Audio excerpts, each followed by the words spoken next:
سنت الله هست. دعاگو هستیم که خداوند این مادر غریق رحمت شایسته جنت گردانده باشد. خداوند قبرش را پر نور و روحش را شاد و جایش را جنت بگرداند. خداوند قبرش را باغ از باغهای جنت بگرداند. خداوند این ثواب، این خیر، احسان و این تلاوت ها و این همه خوبی ها را همچون هدیه از جانب فرزنداش بر روح این مادر برساند. برادران عزیز، به خاطر ثواب یک سه گفتگزار داشته باشیم، چون که هر محفل و مجلسی که در اوج ذکر یاد خدا نباشد بدترین مکان و محفل و مجلس به شمار می رود. انشاءالله کمی هموشه یک سه در باره تقوا اشاره کنیم، چون که امروز اکثر مردم به فکر و به پروا شده هم نسبت یعنی به تقوا خیلی به پروا هستند. کلمه تقوا از وقایه گرفته شده به معنای پرده می شود، یعنی هر انسانی که تقوا را اختیار کرد، تقوا پرده می شود که او انسان از آتش دوزخ نگه می دارد. تقوا پرهیزگاری و خدا ترسی را می گوید. یعنی برای هر فرد و شخصیت مسلمان ضرور و لازم است که پرهیزگاری و خدا ترسی داشته باشد. پرهیز کردن از محرمات، هر چیزی که الله رب العالمین حرام گردانده است، نهی کرده است، منع داشته است، از اینها انسان خودش نگه دارد، یعنی اون شخصیت متقی پرهیزگار میگویند. الله رب العالمین در جاهای زیاد قرآن ما و شما را امر کرده است برای تقوا. ان اکرمکم عند الله اتقاکم. رب العالمین میفرماید که بهترین شما از همه و قدرترین شما در نزد خداوند پرهیزگارهای شما هستند، متقیهای شما هستند. جای دیگه میفرماید والله یحب المتقین. پروردگار بنده های متقیش دوست می‌دارد، دوست دارنده بنده های متقیش است. یعنی اگر ما و شما تقوا نداشته باشیم، در درگاه خداوند نه قدر و حرمت و عزت داریم، نه پروردگار ما را دوست می‌دارد. به همین خاطر باید که ما و شما حرکت داشته باشیم که تقوا را اختیار کنیم. جناب پیغمبر صلی الله علیه و سلم را در روایت میپرسند که میگن یا رسول الله، از همه زیادتر چی سبب میشود که مردم داخل جنت میشوند؟ جناب پیغمبر اشاره به سوی دو چیز کردند، تقوا الله و حسن الخلق. یکمش تقوا خدا ترسی، دیگرش خوش اخلاقی. هر انسانی که همین دو چیز داشته باشد، او شخصیت انشاءالله که داخل جنت میشه. تمام دوستای خدا، تمام اولیاها و عزیزهای خدا از روی تقوا و خدا ترسیشو در درگاه خدا قرب پیدا کردن و به خدا رسیدن. به این خاطر ما و شما هم باشیم برادران بزرگوار من، باید که تقوا را اختیار کنیم. قرآن که برای ما روزنامه و برنامه زندگی ما هست و دستور الهی است که ما باید به گفته قرآن عمل کننده باشیم. خداوند در ابتدای همین کتابش میفرمایند که هدی للمتقین. همین قرآن هدایتگر، راهنما و راهبر برای انسانهای متقی است. یعنی هر شخصیتی که تقوا را اگر اختیار نکرد، قرآن برای او شخصیت یعنی که هدایتگر شده نمیتونه. به این خاطر برادرای بزرگوار من حرکت کنیم که امروز چقدر یعنی بدی ها و ناپاکی ها در عالم زیاد هستند، چقدر یعنی فتنه و فساد و رسواگری زیاد است. حرکت کنیم که از این حرام هایی که آشکار هستند خودداری کنیم، خود را نگه بداریم و خدا ترسی داشته باشیم. خدا ترسی برای شخصیتی نیست که او زناگر است یا شرابخوار است یا اینکه دیگر نوع کارهای گناه میکنه. خدا ترسی برای تمام نوع انسانیت لازم است برادر عزیز. خدا ترسی حتی برای عبادتگرها لازم است. انسان باید در عبادت، در نمازش تقوا خدا ترسی داشته باشد، در روزش باید تقوا داشته باشد، در خیر سخاوتش باید تقوا، یعنی در تمام حرکتش انسانیت باید تقوا داشته باشه برادر عزیز بزرگوار من. حضرت عمر رضی الله تعالی عنه را روایت میکنن که حضرت تقواشون به حدی بودن که جناب پیغمبر صلی الله علیه وسلم براشون گفتن که ای عمر، شما گفتن به چنان تقوای داره که از روی زیاد بودن تقوای شما در هر محله که داخل شوه شیطان از اون محله فرار میکنه، خودش گم میکنه. شیطان قوت و طاقت نداره که به شما یعنی ملاقات کنه، روپرو شود. حضرت عمر رضی الله تعالی عنه تقواشون به حدی بودن که از ترس خدا را بگه یک جمله را میگفتن یا لیت عمر لم تلد عمر. میگفتن ای کاش که ای مادر عمر را تولد نمیکردی. ماذا تقول لربک غدا یا عمر. فردا در نزد پروردگارت خستی چی جواب میگوی عمر؟ یعنی وقتی پروردگار تو را بپرسد که من تو را خلقت کردم، اینقدر نعمت دادم، قدر و مقام و درجه دادم، در برابر این برای من چی کردی؟ حضرت گفتن که فردا در نزد پروردگار چی جواب. یا اینکه در یک مقاله دیگه شون حضرت میگن که اگر پروردگار در روز قیامت بگه که تمام مردم یعنی صحرای محشر همه جنت میروند، همه جنتی هستند مگر یک نفر جنت نمیرود. حضرت گفتن که میترسم که همون یک نفری که جنت نمیرود من نباشم. یعنی تا چی حد تقوا داشتن.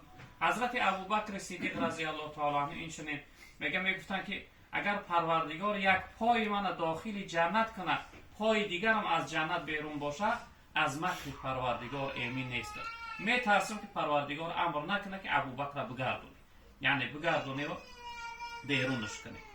حتی حضرت ابوبکر صدیق تقواش روایت میکنن که حضرت میگن در اون زمان خلافتش قحطی اومده بود، یعنی ناداری اومده بود، یکی ای کنیزها و خدمتگارهای داشت همون میرفت کار میکرد و هر روزه خوراکه هم اهل بیت حضرت ابوبکر می آورد تامین میکرد.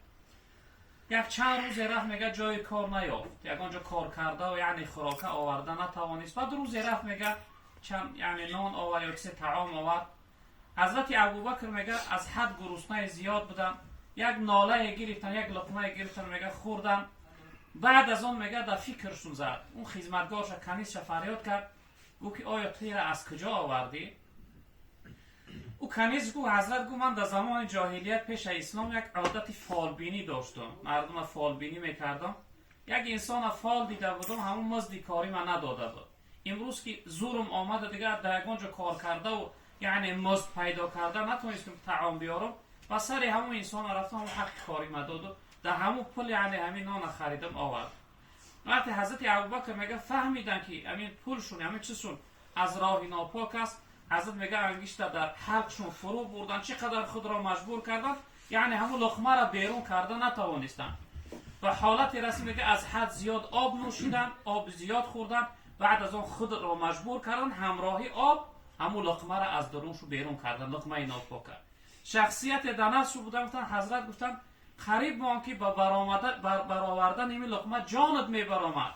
حضرت گفتن قسم به عظمت و جلال الله اگر با برآمدن جان من میبرآمد من یا میبرآوردم، یعنی نمیگذاشتم چیزی ناپاک در درون من نیست. یه تقوا میگم برادر عزیز بزرگوار.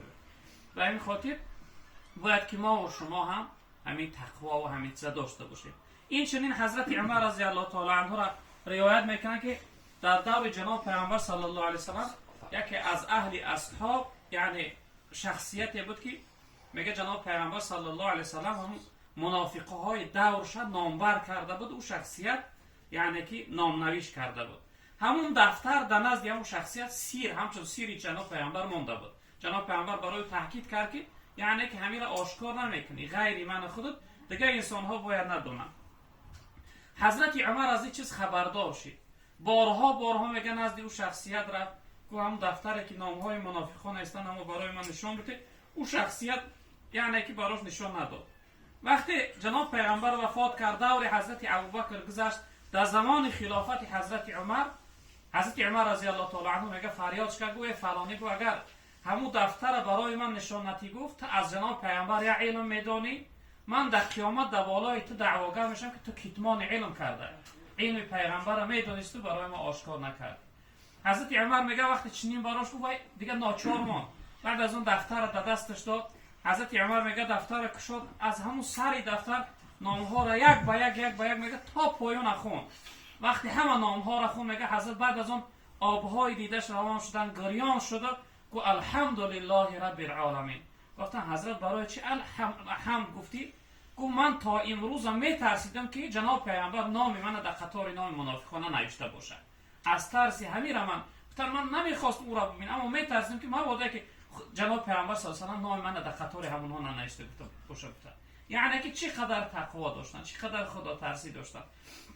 برای ما و شما هم برادرای عزیز بزرگوار تقوا چیزی ضروری و مهم و لازم است که باید تقوا هر چیز را خدا منع کرده است، حرام گفته است، نهی کرده است، باید از اون پرهیز کنیم، احتیاط کنیم، حذر کنیم، دور بگیریم خودمون. یعنی که یکمش پرهیز کردن، دویمش از خدا ترسیدن. در همه حالت ما باید خودمون در محضر الله رب العالمین بدونیم. نیست یگان لحظه ای که ما مقصد از علم الهی، از دیدن الهی دور باشه. همه وقت همیشه از همه حالت ما الله رب العالمین خبردار است. و این خاطر برادرای عزیز بزرگوار حرکت کنیم که یعنی اهل تقوا. ببینید امروز یعنی برادر بزرگوارمون به خاطر مادرش ما را جمع آورده است. مادرش در کجا است؟ مادرش جایی رفته است که از او دیگه خبر نیست، خبر هم نمی آید. و این خاطر ما و شما از پیش سفر دور و دراز داریم. خداوند در قرآن ما را یعنی دستور میگه تزودوا فإن خیر الزاد تقوا، میگه توشه جمع کنه که از پیش خیلی یک راه دور و دراز داره، بهترین توشه برای شما تقوا است. یعنی تقوای زیاد داشته، خدا ترسی، پرهیزگاری داشته باشید. تقوا خیلی چیزی ضرور و لازم است برای ما و شما. در یک روایت جناب پیغمبر صلی الله علیه و سلم گفتن که در هر کجای باشه اتقی الله حیث ما کنتم، گفتن در هر کجای باشه از خدا بترسید، تقوا داشته باشید. و این خاطر برادرای عزیز بزرگوار من حرکت داشته باشیم که تقوا را اختیار کنیم. یعنی که اگه تا امروز هر کاری که کردیم گذشت، از کمبودی هامو، از گناه هامو، از خطا هامو، از خیانت هامو، از دروغ گفتنی هامو، از بدکرداری هامو توبه کنیم، رو به خدا بیاریم و اون چیزی که از رشته عمرمون باقی مانده است حرکت کنیم او در غفلت نگذره، حرکت کنیم که او در گناه و معصیت نگذره، حرکت کنیم که او در عبادت بندگی خدا، در ذکر خدا، در یاد خدا، در فرمانبرداری الله رب العالمین بگذاریم، در تقوا و پرهیزگاری و خدا پرستی بگذاریم، تا اینکه وقتی که از دنیا و سوی پروردگار بازگشت کردیم به سری بلند و آبرو باشیم، نه اینکه خجالتمند شرمسار.